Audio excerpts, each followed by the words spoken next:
Hi అండి అందరికీ. అందరూ ఎలా ఉన్నారు? బాగున్నారా? ఈరోజైతే నేను గోంగూర పప్పు చేశానండి. ఎలా చేశానో చూపిస్తాను, మీరు కూడా చూసేయండి. ఈరోజైతే కట్టెల పొయ్యి పెట్టానండి వంట చేయడానికి. ముందుగా అయితే మట్టి కుండను పెట్టుకుంటున్నాను. మట్టి కుండకి ఏంటంటే బూడిద రస పెట్టానండి, ఎందుకంటే మనం తోమేటప్పుడు ఈజీగా ఉంటుంది కదా. ముందైతే నీళ్ళు పోసుకుంటున్నాను. నీళ్ళు మరిగేలోపు ఏంటంటే నేను కందిపప్పు కడిగి నానబెట్టుకున్నాను.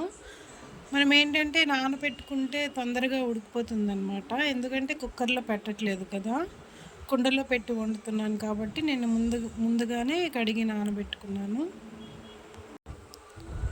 అలాగే వాటర్ మరిగిన తర్వాత కందిపప్పు వేసుకుంటున్నాను. నానబెట్టాను కాబట్టి చాలా వేగంగా ఉడికిపోయింది నాకు కందిపప్పు.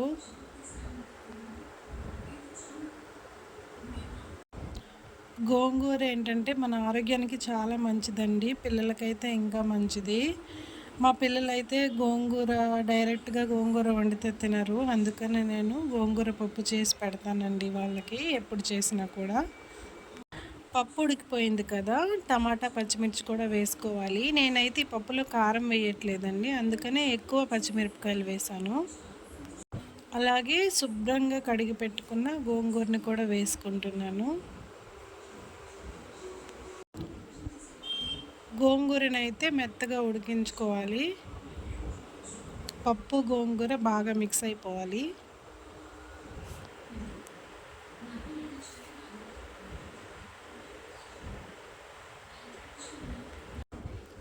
ఇలా బాగా మెత్తగా ఉడికిపోయిన తర్వాత మనం కవ్వంతో బాగా మెదుపుకోవాలి.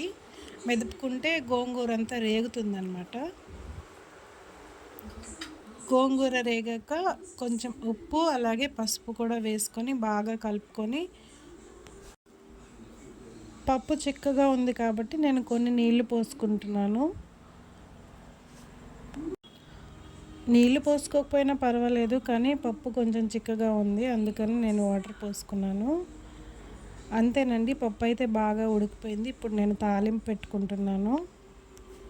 ఆవాలు, జీలకర్ర, మెంతులు, కరివేపాకు, ఎండుమిర్చి అలాగే వెల్లుల్లి వేసి తిరమాత వేసుకోవాలి. అంతేనండి, చాలా సింపుల్, చాలా ఈజీ గోంగూర పప్పు. అలాగే చాలా టేస్టీగా ఉంటుంది. మా పిల్లలకైతే చాలా ఇష్టం అండి ఇలా చేస్తే. వీడియో నచ్చితే లైక్ చేయండి.